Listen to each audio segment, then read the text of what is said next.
रामपुर गांव एक शांत और सीधा सादा गांव जहां लोग मेहनत करके अपना जीवन बिताते थे।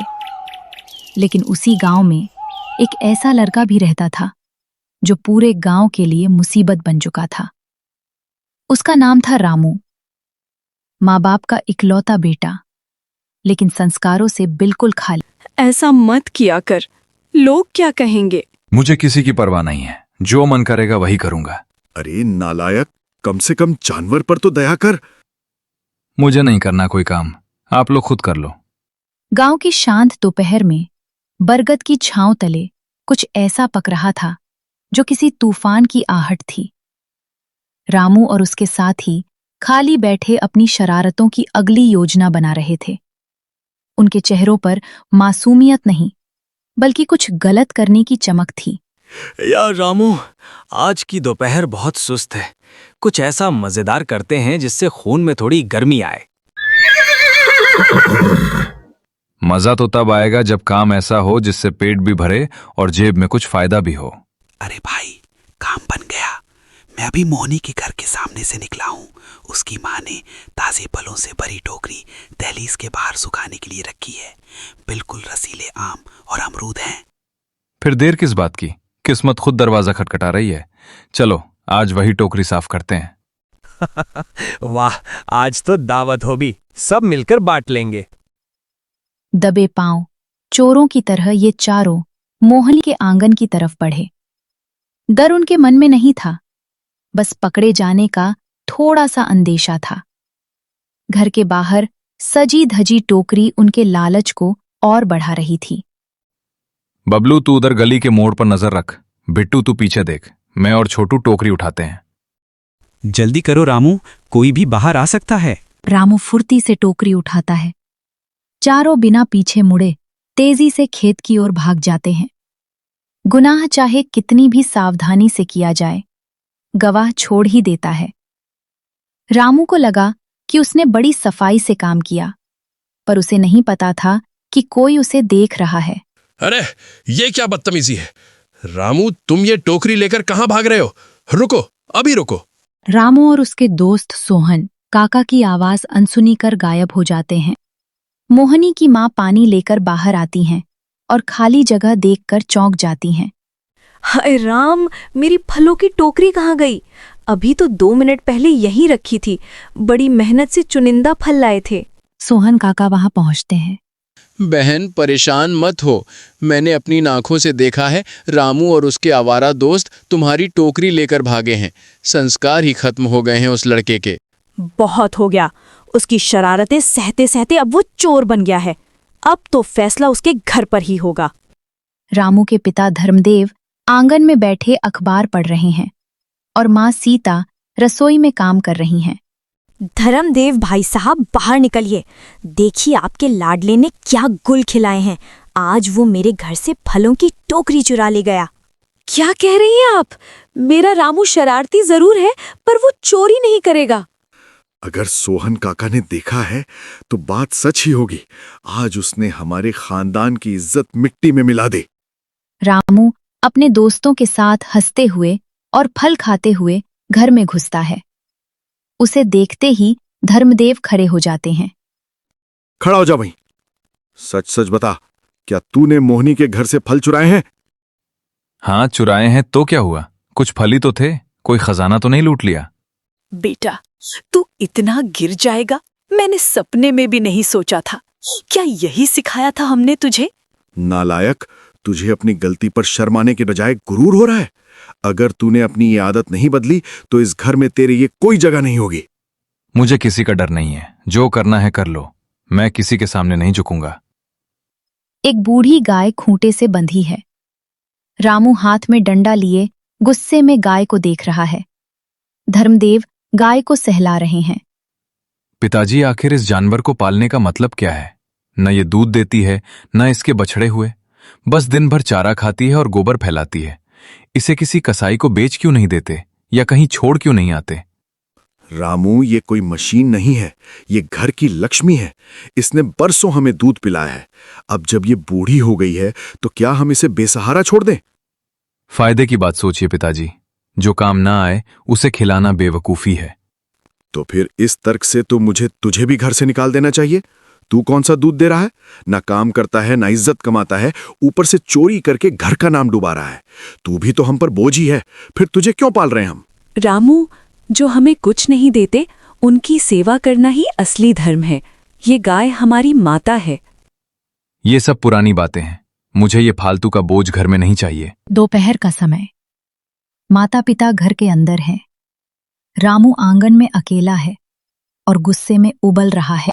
क्रोध और अहंकार इंसान की बुद्धि हर लेते हैं। रामू का दिल, जो चोरी की वजह से पहले ही पत्थर हो चुका था, अब क्रूरता की हदें पार करने लगा था। तेरी वजह से आज मुझे फिर सुनना पड़ा। निकल यहां से। रामू बेरहमी से गाय की पूंछ मरोड़ देता है और डंडे से उसे मारने लगता है। दर्द से कराहती हुई गाय खूंटा तुड़ाकर भागने लगती है। जा, अब जहां मरना है मर, इस घर में दोबारा मत आना।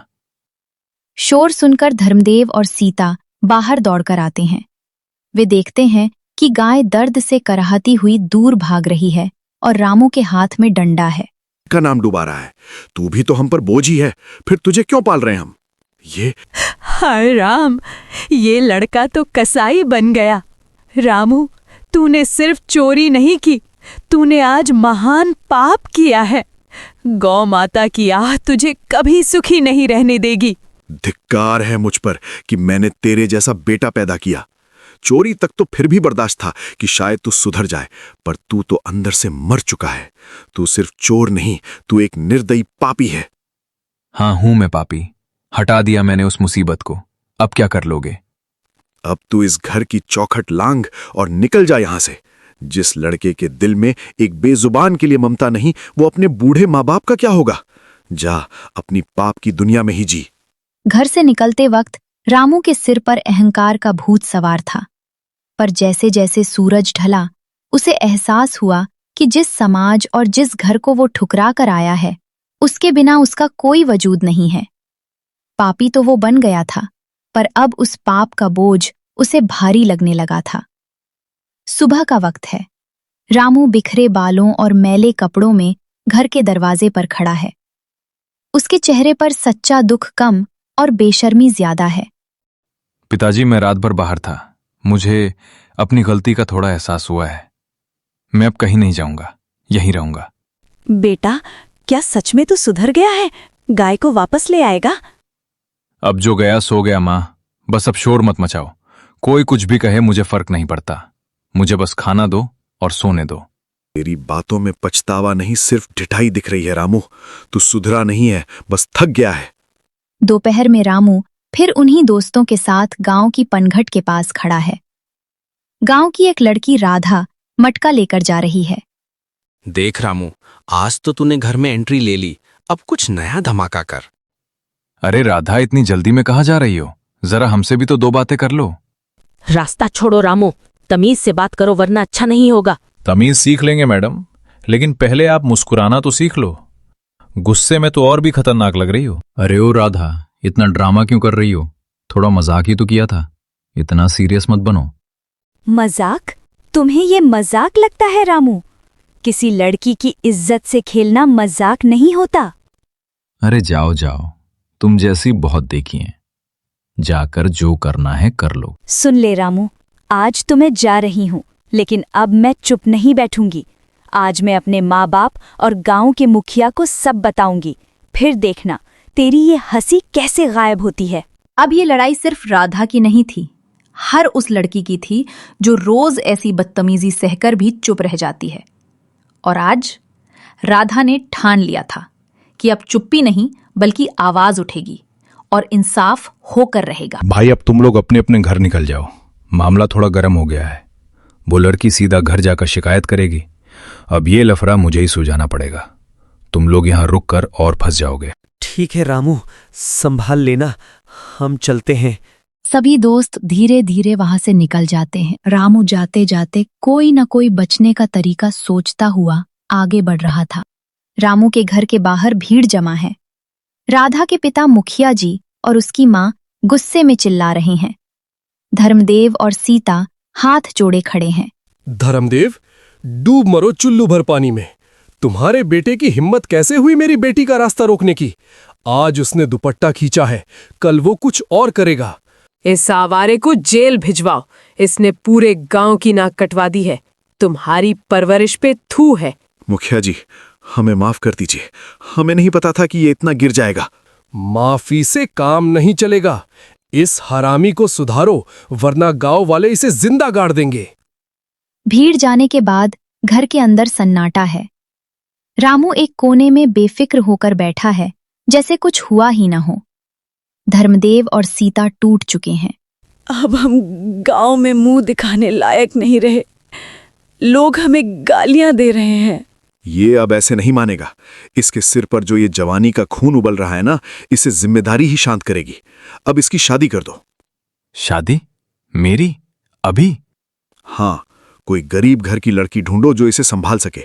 शायद पत्नी और बच्चों के बोझ तले दबकर इसकी ये हरामखोरी और आवारागर्दी खत्म हो जाए, वरना ये कल को हमें भी मार डालेगा। लेकिन कौन अपनी बेटी का हाथ इस पापी के हाथ में देगा?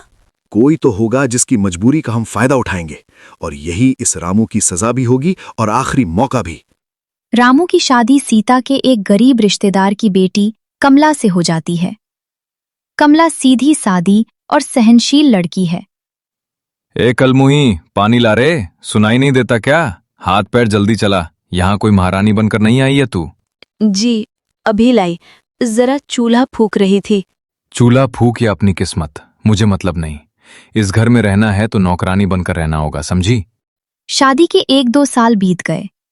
रामू ने अपनी पत्नी को पत्नी नहीं बल्कि एक बंधुआ मजदूर समझा।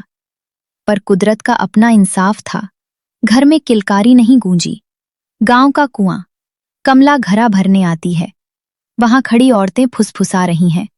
देखो, आ गई बांझ। 2 साल हो गए पर कोख सूनी की सूनी है। अरे, जिसके पति के हाथ बेजुबान गाय के खून और आंसुओं से रंगे हों, उसके आंगन में फूल कहाँ से खिलेंगे? ये तो पिछले जन्मों का पाप काट ही है। काकी, ऐसा मत कहो, इसमें मेरा क्या कसूर? कसूर तेरा नहीं, तेरे उस पापी पति का है। जाकर अपने मर्द से कहे कि बांझ कहलाने से बेहतर है कि कहीं जाकर डूब मरूं। रामू दोस्तों के साथ बैठा है। तभी उसका दोस्त बिट्टू उसे चिढ़ाता है। रामू भाई, बुरा मत मानना, पर पूरे गांव में चर्चा है कि तेरी कोख ही खराब है।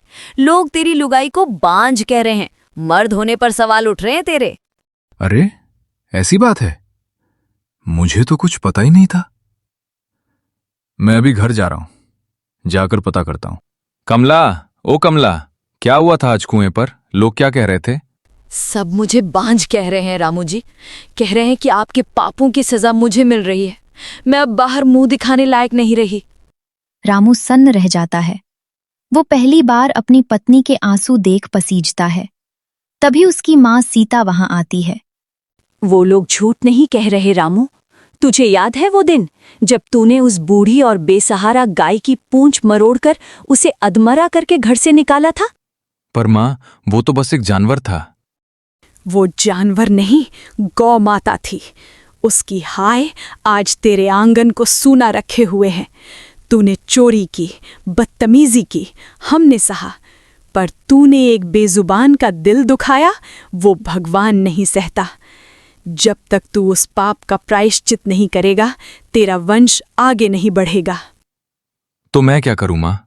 मुझे अपनी गलती का एहसास हो रहा है। मेरी वजह से कमला को ताने सुनने पड़ रहे हैं। रामू की आंखों में पहली बार अहंकार की जगह आंसू हैं। अगर सच में पछतावा है तो जा उस गाय को ढूंढ, उसकी सेवा कर, उसे वापस घर ला और पूरे गांव के सामने अपने किए की माफी मांग। जब उस गौ माता का आशीर्वाद मिलेगा तभी तेरे घर में खुशहाली आएगी। रामू, जो कभी किसी के सामने नहीं झुका था, आज अपनी पत्नी के सम्मान और अपनी संतान की आस में नंगे पांव उस गाय को ढूंढने निकल पड़ा। उसे समझ आ गया था कि ऊंचाई छूने के लिए इंसान को झुकना भी पड़ता है। रामू पागलों की तरह एक गांव से दूसरे गांव भटक रहा है। उसके पैरों में छाले हैं और चेहरा धूप से झुलस गया है। भाई साहब, क्या आपने एक बूढ़ी गाय देखी है? उसकी बाईं आंख के पास एक काला निशान है। अरे भाई, यहाँ तो सैकड़ों गायें घूमती हैं। आगे जाकर उस बुढ़िया माई से पूछो, वो सबको पानी पिलाती है। माँ जी, क्या इधर कोई लावारिस गाय आई थी? मैंने उसे बहुत मारा था, मुझे उसे वापस ले जाना है। बेटा, पाप तो तूने बड़ा किया है। हाँ, 1 महीना पहले एक बेहाल गाय इधर से गुजरी थी। सुना है पास वाले गांव के गौ सेवा आश्रम के लोग उसे ले गए हैं। क्या? सच में? अगर वो वहीं है तो मैं अभी जाता हूं वहां। सब ठीक करना पड़ेगा मुझे। रामू आश्रम पहुंचता है। वहां आश्रम के संचालक स्वामी जी गायों की सेवा कर रहे हैं। रामू अपनी गाय को कोने में खड़ा देख पहचान लेता है। मेरी गाय मिल गई, मेरी गौ माता। रुक जा बेटा, ये तेरी गाय कैसे हुई? जब ये यहाँ आई थी, इसके शरीर पर लाठियों के निशान थे, इसकी पूंछ जख्मी थी। जिस निर्दयी ने इसे इस हाल में छोड़ा, उसका इस पर कोई हक नहीं है। स्वामी जी, वो निर्दयी मैं ही था। मैं पापी हूं। मेरी पत्नी को बांझ के ताने मिल रहे हैं। मेरे घर की शांति छिन गई है। मुझे मेरी गलती का एहसास हो गया है। मुझे मार लीजिए, पर इस मां को मुझे वापस दे दीजिए। तेरी माफी मुझसे नहीं, इस बेजुबान से मांग। अगर इसने तुझे माफ कर दिया तो मैं इसे ले जाने दूंगा। रामू गाय के पैरों में गिर जाता है और रोते हुए उसके गले लग जाता है। गाय धीरे से अपना सिर रामू के कंधे पर रख देती है, जैसे उसने माफ कर दिया हो।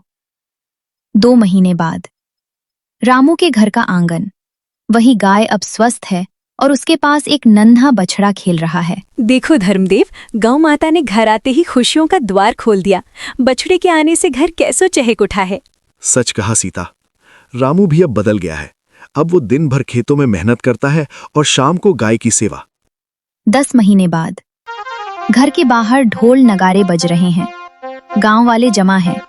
रामू अपनी गोद में एक नन्हा बच्चा लिए बाहर आता है। आज मैं आप सबसे माफी मांगता हूं। मैंने चोरी की, सबको सताया और एक बेजुबान पर अत्याचार किया। आज मेरे घर में जो ये बेटा आया है, ये मेरी काबिलियत नहीं, बल्कि उस गौ माता का आशीर्वाद और मेरी पत्नी कमला के सब्र का फल है। अब कोई मुझे बांझ नहीं कहता रामू जी, आपने अपना पाप धो दिया। जीते रहो बेटा, आज तो सच में धर्मदेव का बेटा बन गया। इंसान वही है जो अपनी गलती सुधार ले। गांव की वो दोपहर जो साजिश से शुरू हुई थी, आज एक सुंदर शाम में बदल गई। रामू अब गांव का सबसे मेहनती और नेक इंसान बन चुका था। उसने सिखा दिया कि अगर मन में सच्चा पछतावा हो तो इंसान अपने बुरे से बुरे कर्मों के जाल से निकलकर एक नया जीवन जी सकता है।